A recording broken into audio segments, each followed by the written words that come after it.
Okay, so let's move to the next invited talk. It's from Shanxi University, and the presenter is Shiwei. Yes. Okay. Can you see my slides? Yes, clear. Okay. Thanks for Professor Wang. Hello, everyone. This is Shiwei Jiang, a master student from the Institute of Big Data Science and the Industry of Shanxi University in China. Today, I'm going to talk about our system for CNSRC 2022. First, let me introduce the overview of my presentation, including datasets and data augmentation, models, results, conclusion, 4 parts, and I will highlight the second part. About the training dataset, we only use the CNCLab-T as our training data, which contains 2,793 speakers for both fixed track and open track of speaker verification in this challenge. But we filtered the shortest samples with a duration less than 1 second and got 630,281 utterances for model training. About data augmentation, we applied an offline threefold speed augmentation and an online augmentation chain for speech wave, including multiple augments, and each of them has probability to be activated. Especially, we replaced Musen with CNCLab2 for noise addition. SpecAug and BatchAug were also applied. About input feature, only 80-dimensional F-band features are extracted with touch audio for model training. Next, let me introduce about our front-end backbones. For the ResNet-based architecture, there are 3 improvements to the original SynRes34. Let's look at the right part of this page. First, the number of residual blocks in each stage was changed to 2 to 12, and the number of channels was changed to 64, 96, 192, 384, 84. Next, the activation function after the residual connection of each residual block was removed. And last, the convolution operation with a kernel size of 3 and a step size of 2 is used to downsample the feature maps. And we propose the GCFA to further improve this model. The process is first, frequency vectors and channel vectors are generated by global average pooling on the input feature maps. Then these vectors are normalized and recalibrated by a simple gating mechanism. After that, sigmoid activation functions are used to scale the outputs. Last, these 2 attention weights are fused by element-wise addition. That's all about ResNet-based architecture. For the TDN-based architecture, we reproduced 2 SOTA models, CNN-ICAPA TDN and MFA-ICAPA, and we used SE attention to enhance the learning ability of 2D convolution in CNN10 and named it CNN encoder structure. Channels for both architecture are 1,024. And we also introduced speaker VIT, a model combining transformer architecture and convolution operation. Here is its overall architecture, including a stem, 4 stages, and a common pooling process. Each of these stages contains 2 global local blocks. Each global local block contains 3 various interaction modules, TGM, TLM, and TGL. TGM is a global interaction process. TLM is a local interaction process. And TGL is a simultaneously global and local interaction process. And we perform the dimensionality reduction on the output from stage 1 and stage 4 and concatenated them. We also combined the CNN encoder structure and the speaker VIT and named it CNN speaker VIT. Next, okay. For the pooling method, our three architecture all adopt the channel-independent attentive statics pooling proposed in ICAPA TDN. It's a mainstream pooling method. If you are interested in it, you can refer to this literature below. Next, I will talk about the loss function. Aimed at a balanced distribution of speech quality in the dataset, we introduced the Adaphase softmax loss, which explicitly associates the embedded norm Zi and the space margin like G angle, G add, so that the model can ignore low quality hard samples and focus on low quality simple samples and high quality hard samples. We also introduced subcenter method to elevate the effect of noisy and low quality samples as formula 10. Here we give the individual hyperparameters in the loss function.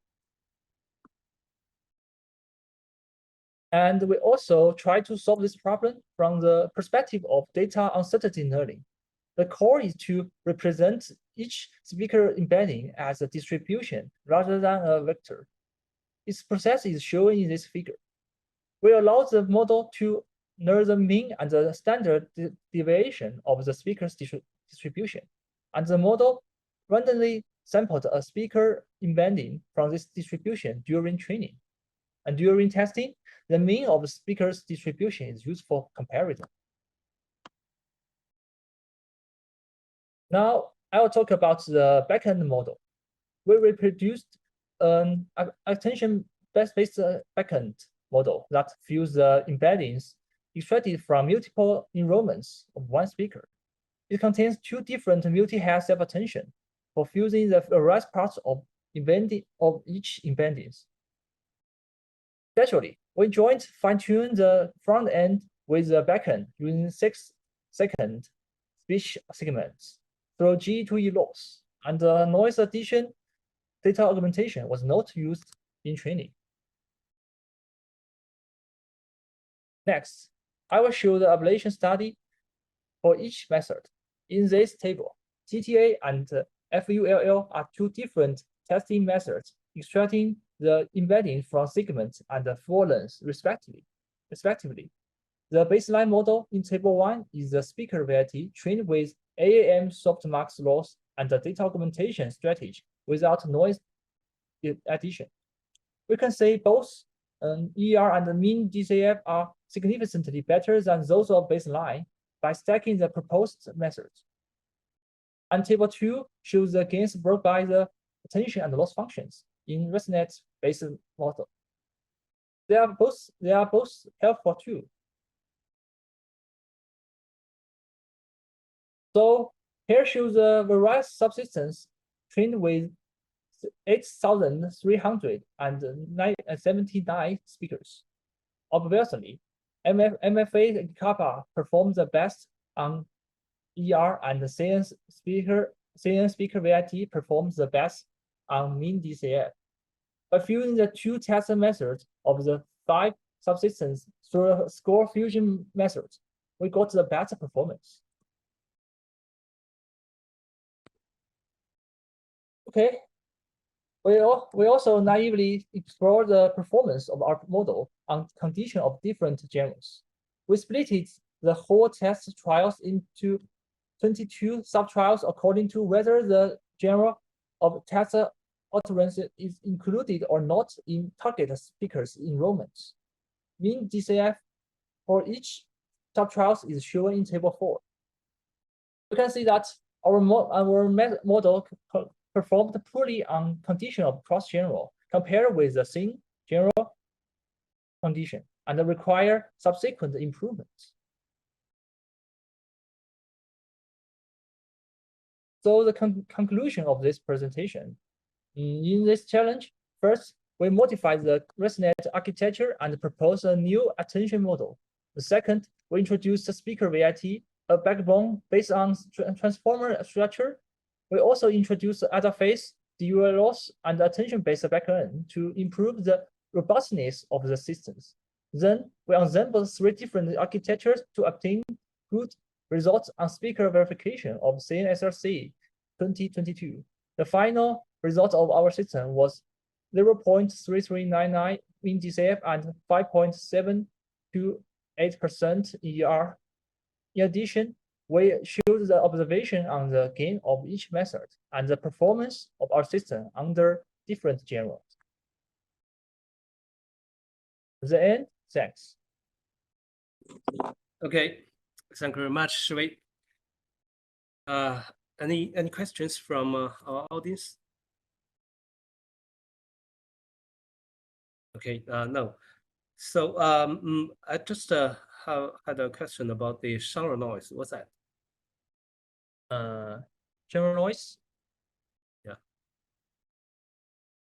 You mean this? Replace Musen with Science Lab 2? Or I'm not quite sure. I saw the table. In that table is this? the genre noise. I think the previous one. This page? No, previous one. Previous one. First one. I think this one, yeah. Here? Yeah, here. It said it's genre noise. What's that? Oh, genre noise. Oh, it means we replace the Musen with the Sensep 2. Yes. We replace Musen with the Sensep 2 for noise addition. It means this.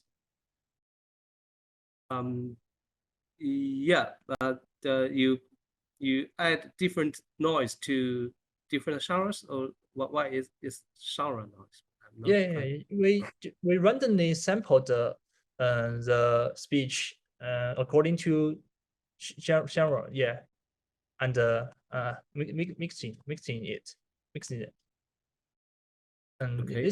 this process is similar to the Musen addition. Okay. Right. So I saw you had some analysis about the genre. Okay. Yeah, I see. Lantien has a question. Yeah, what's the question? Is this a genre to genre data augmentation? Is that genre 2? And I can see the message. It's not sure. The question is yeah. Is this the genre to genre data augmentation? Genre to genre data augmentation. No. We just randomly sample the data. Randomly. Okay, it's nothing to do with genre, right? Yeah. Okay. But yeah, I saw you analysis in the next slides, maybe. Exercise. Okay. Next slide. Yeah. Let's see. Yeah. No. Next one. Yeah, here. This is cross genre and sim genre. You made some analysis. So what was the funding? Our performance on the condition of cross genre, is bad. Is obviously bad, poor. And I think. The cross genre is still a quite challenging problem. Yeah. Okay. Right. If no other questions, thanks to Shiwei again, and congratulations again to your team, and quite nice work. Thank you very much. Oh, thanks.